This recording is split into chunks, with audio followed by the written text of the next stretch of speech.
में लगाया जाता है। आला हजरत ने ये जो किताब लिखी पूरे 1400 साल में, आला हजरत की ये किताब जिसमें 10 कायदे खुद उन्होंने इजाद किए, उनसे पहले किसी ने नहीं लिखी, खुद उन्होंने इजाद किए। और उसके बाद आला हजरत ने चैलेंज के साथ कहा कि मैंने, फकीर ने ये 10 कायदे इजाद किए हैं, इस पर कोई अमल करके किबला पहचानना चाहे तो उस पर अमल करके खड़ा हो जाए, अगर हिजाबात हटा दिए जाएं तो काबा उसकी नाक के सामने होगा। आला हजरत ने लिखा है काबा ऐन उसकी नाक के सामने होगा। परफेक्ट कायदे उन्होंने लिखे। ये कायदे कहां से आए? हिसाब, मैथमेटिक्स। जो अलीगढ़ के प्रोफेसर अपने फंसे हुए मसाइल हल करने के लिए आला हजरत के पास आए, वाकयात आपने सुने होंगे। अब मैं आपसे कहता हूं, एक बहुत बड़े प्रोफेसर साहब अलीगढ़ के, वो लंदन या ऑक्सफोर्ड जा रहे थे या जर्मनी जा रहे थे कुछ मैथ्स के फंडे हल करने के लिए। आला हजरत के खलीफा ने उन्हें मशवरा दिया कि चले मौलाना अहमद रजा साहब बरेली में रहते हैं, उनसे बात कर लेंगे। पहले तो उन्होंने मजाक उड़ाया, मौलवी लोगों का काम है, प्रोफेसर जिसमें फंसा हुआ है। उन्होंने कहा लंदन और जर्मनी जाने में जितना खर्चा आता है उससे कम ही बरेली को लगता है, एक बार ट्राई कर लीजिए।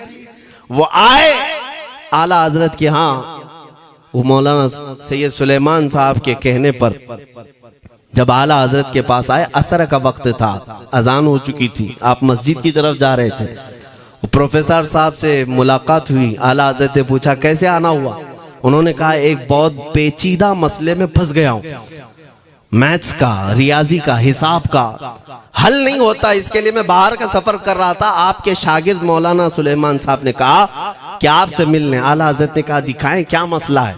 उन्होंने कहा इतने शॉर्ट टाइम में ये हल नहीं होगा, नमाज के लिए आप जा रहे हैं। आला हजरत ने फरमाया फिर भी दिखाओ। आला हजरत को उन्होंने वैसे ही खड़े दिखाया। देखते ही आला हजरत ने उंगलियां रखी और कहा इसका यहां से, इसका यहां से, फलां का यहां से, इस तरह आप लगा करके देख ले, मैं असर की नमाज से फारिग होकर आता हूं। वो प्रोफेसर साहब कहते हैं उन्होंने चुटकियों में यूं हल किया, मैं जब बैठ करके उस मसले को लगाया तो तुरंत 2 मिनट में वो मसला हल हो गया। अब जिसके लिए मैं ये वाकया अर्ज कर रहा हूं सुनो। वो हैरत में आंखें फटी फटी रह गई उस प्रोफेसर साहब की। उधर नमाज होने के बाद आए आला हजरत, तो वो अश करने लगे। कहा मौलाना साहब मैं पहली मर्तबा देख रहा हूं कि मदरसे का कोई मौलवी मैथ्स के इतने टफ फंडे को हल कर लेता हो। मौलाना ये तो बताएं ये रियाजी और ये मैथ्स के मसले आपने किससे सीखे? कौन है आपको? किस कॉलेज में, किस यूनिवर्सिटी से आपने सनद हासिल की है? यही मुझे कहना है मेरे से। अब आला हजरत का जवाब सुनो। कहते हैं जनाब मैंने अपने वालिद से सिर्फ प्लस माइनस और मल्टीपल के मसले सीखे, जमा, नफी और ज़रब हमारे वालिद साहब ने बस इतना ही सिखाया। और उस वक्त बचपन में मुझे मंतिक, फलसफा, ये सब किताबें पढ़ने का शौक था। मैं हिसाब के, ज्योमेट्री के ये किताबें लेकर बैठा।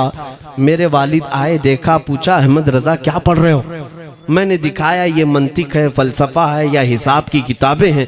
मेरे वालिद ने वो किताबें अपने हाथ में ले ली और कहा जा रसूलुल्लाह की हदीसें पढ़, सदक़े में सारे इल्म दे दिए जाएंगे।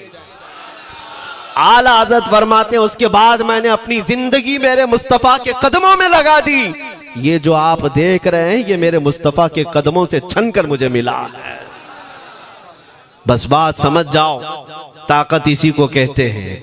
नबी पाक सल्लल्लाहु ताला अलैहि वसल्लम से बेइंतहा मोहब्बत करने वाला वो दुनिया के किसी मैदान में भी तन्हा नहीं होता, तन्हा नहीं होता।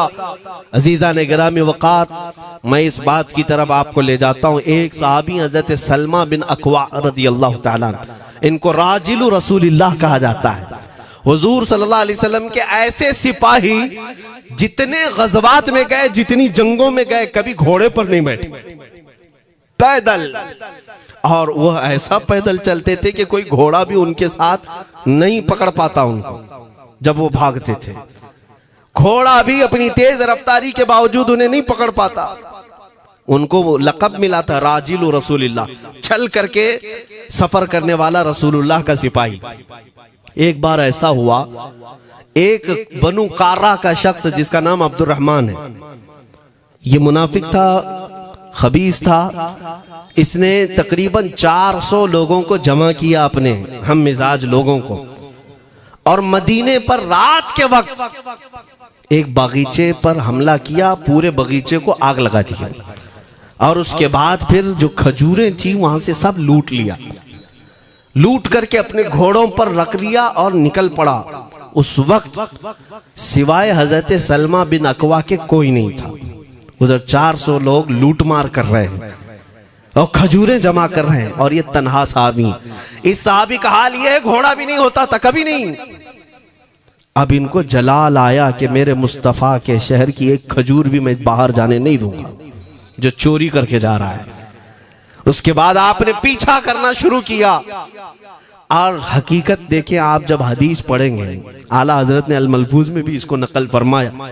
जब तक मैं ये हदीस पढ़ रहा था इतनी हंसी भी आती है, और उनकी इस बहादुरी पर दिल खिल जाता है और सीना चौड़ा होता है कि वो अकेले किस बात पर भाग रहे थे, उनके पीछे 400 लोगों के पीछे भाग रहे। अच्छा, कोई ये कहे कि नादान आदमी है, 400 लोगों को नहीं देख रहा, अकेला भाग रहा है, हो सकता है इनको कोई कह दिया हो, लेकिन मुझे हैरत उन 400 पर हो रही है जो एक से डर के भाग भी रहे थे। वो भी भाग रहे हैं, एक दौड़ा रहा है और 400 भाग रहे हैं। वह अब्दुर्रहमान कार्रा का रहने वाला कारी भागा जा रहा है और सबसे कह रहा है सलमा बिन अकवा से अपनी अपनी जान बचा लो। इसीलिए मैं कहता हूं ये बुज़दिल कौमें हैं, मेरे मुस्तफ़ा के गुलामों का मुकाबला करने की सकत नहीं रखती, जिसके सीने में इश्क़ मुस्तफ़ा हो। 400 भागते रहे और ये भगाते रहे बहुत दूर तक। जब हज़रत सलमा बिन अकवा भागते थे तो घोड़े भी पीछे पड़ जाते, और आप जैसे जैसे कोई घोड़सवार आता उसकी टांग पकड़कर खींचते और उसकी गर्दन पर पैर रखते, फिर आगे निकल पड़ते थे। न जाने कितनों को उन्होंने तन्हा अपने हाथों से गिराया, कोई मुकाबला करने को तैयार नहीं। गिराते भी हैं और उनकी गिरी हुई खजूरें जमा भी करते हैं कि मुझे मदीने वापस ले जाना है। उस सहाबी को मैं पढ़ता हूं, अजीजा ने गिरामी खजूरें जमा करते रहे और उन्हें भगाते रहे। आखिर में वो 10-10 की टुकड़ियों में बदल गए। वो अब्दुर्रहमान कार्रा का रहने वाला कहने लगा, एक साथ मत भागो, ये अकेले सबको भगा रहा है, 10 इधर जाओ, 10 उधर जाओ, 10 उधर जाओ। जालिमों, पलट कर मेरे मुस्तफ़ा के गुलाम का मुकाबला करके देखते हैं, लेकिन किसी से नहीं हुआ। वो पहाड़ की चोटियों में चले गए। हज़रत सलमा बिन अकवा पहाड़ पे भी चढ़ने लग गए। तो अब्दुर्रहमान कार्रा वो कहता है वहीं से चीख करके, सलमा बिन अकवा तुमको क्या चाहिए, क्यों पीछा कर रहे हो? कहा, मैं शहर रसूल की एक खजूर भी जब तक तुम्हारे पास होगी पीछा करता रहूंगा। उसने वहीं से अपने सारे साथियों को पुकार कर कहा, सारे लोग खजूरें फेंक दो, अपनी जान बचा लो। सबों ने खजूरें दे दी। हज़रत सलमा बिन अकवा पूरी खजूरें जमा की है, कितनों को रोनते हुए वापस आने लगे। जानते हैं एक सहाबी और है हज़रत अबू कुतादा, जिनको फारिसु रसूलिल्लाह कहा जाता है। उनका घोड़ा दौड़ता हुआ, उनको दौड़ाता हुआ हज़रत अबू कुतादा उस पर हैं और 10 लोग और साथ हैं। वो हज़रत सलमा बिन अकवा की मदद के लिए आ गए। जब वो आए तो ये अक्सर को तो गिरा चुके थे, खजूरें ले भी चुके थे। हज़रत अबू कुतादा 10 सहाबा के साथ जब आए, हज़रत सलमा बिन अकवा की और मदद हो गई। अब ये मदीने आने लगे तो तवज्जो चाहता हूं। हज़रत सलमा बिन अकवा ने पूछा, मैं तो अकेला दौड़ा रहा था, कोई मुझे न देखा था, न ये वाकई की किसी को खबर थी, तुम यहां तक कैसे आए? तुमको किसने भेजा मेरी मदद के लिए? मुसलमानों, याद रखो, मेरे मुस्तफ़ा की वफादारी में जब कोई निकलता है तो कहां से मदद आती है अंदाजा भी नहीं होता। हज़रत सलमा बिन अकवा ने उनसे पूछा, अबू कुतादा से, तुम आए कैसे?